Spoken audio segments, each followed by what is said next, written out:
তৃতীয় বছরে পদার্পণ করল ভীম বয়েজ অ্যাসোসিয়েশনের ভীম উৎসব।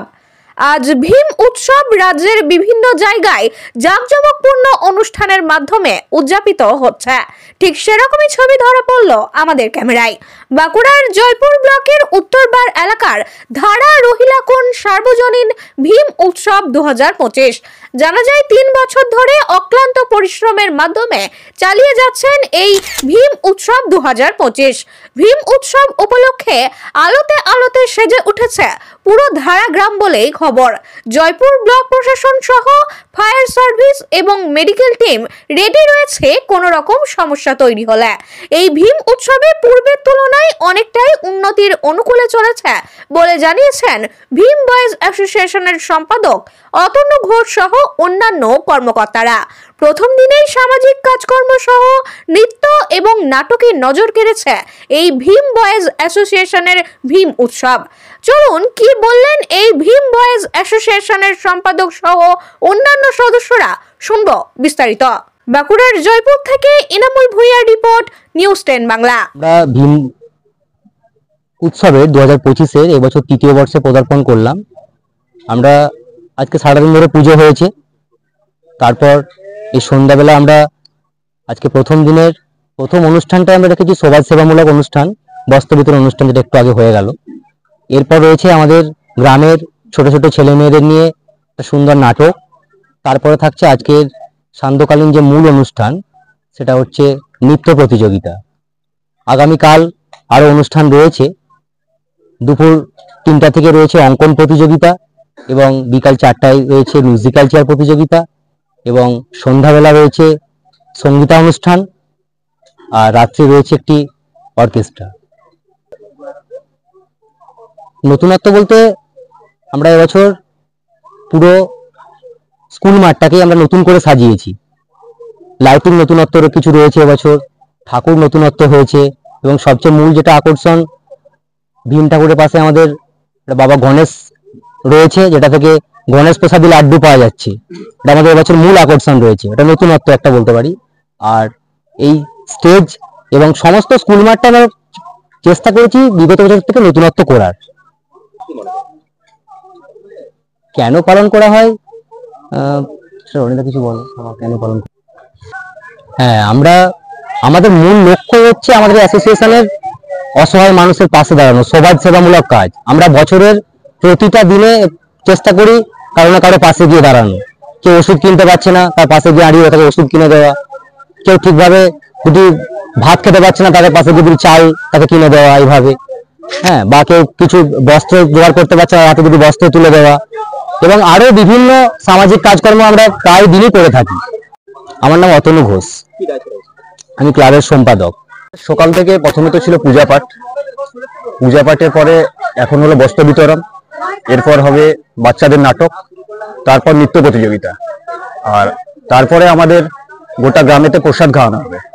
এটা এবছর থেকেই আমরা প্রথম শুরু করলাম।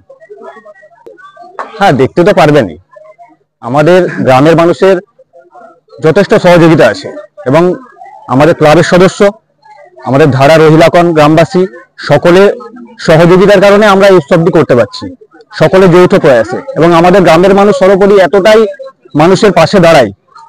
আমাদের ভীম বয়েজের প্রত্যেক সদস্য, আমরা যদি কোনো প্রয়োজনে কোনো মানুষকে, কোনো দুস্থ মানুষকে সহযোগিতার জন্য যদি কাউকে বলি, সবসময় সবাই আমাদের পাশে থাকে। তো গ্রামের মানুষের সহযোগিতা প্লাস আমাদের ক্লাবের সকল সদস্যের ঐকান্তিক প্রচেষ্টা যদি একই রকম থাকে, অবশ্যই পরবর্তী দিনে আমাদের বৃহৎ পরিকল্পনা আছে। পূজার সাথে আরো এটাকে ঘিরে অন্য কিছু করা যায় কিনা, সেটাও আমাদের ভাবনা চিন্তা আছে।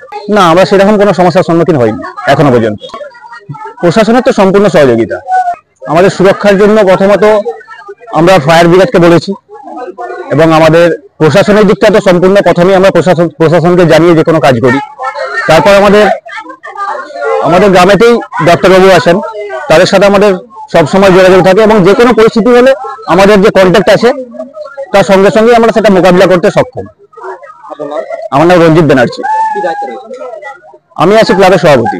দেখুন, পুজো এসব হওয়া মানে বাঙালির মনে একটা আনন্দ থাকে, আর আমাদের বাঙালিরা সারা বছর কোনো না কোনো আনন্দতে মেতেই থাকে, ঠিক আছে। সেরকমই যেমন আমাদের বিভিন্ন দুর্গা পুজো, কালী পুজো, বিভিন্ন ধর্মের মানুষের ধরুন মহরম হেন তেন যে এতে আমরা সবাই একত্রে মিলিত হয়ে আমরা আনন্দটাকে আমরা নিজেদের মতো আনন্দে মেতে উঠি। সেরকমই ভীম পুজোটা আমাদের গ্রামেতে আমরা চালু করেছি, আজ 3য় বছর হলো, 2 বছর পেরিয়ে আমরা 3য় বছরে এসেছি।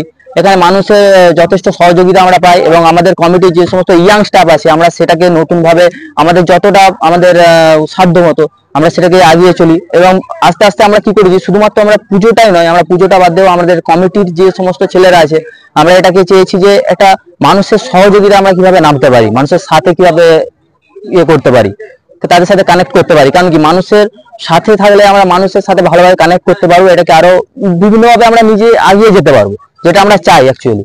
বিভিন্ন দিক থেকে মানুষকে হেল্প করতে পারি। গরিব লোক, অনেকে গরিব লোক থাকে যারা খেতে পায় না, অনেক পথে অনেক পশু পড়ে থাকে যারা ঠিকভাবে খেতে পায় না, তাদের অনেক সমস্যা হয়, তাদেরকে যাতে আমরা বিভিন্নভাবে সহযোগিতা করতে পারি, আমরা সেগুলো দিকে বেশি ফোকাস আছে।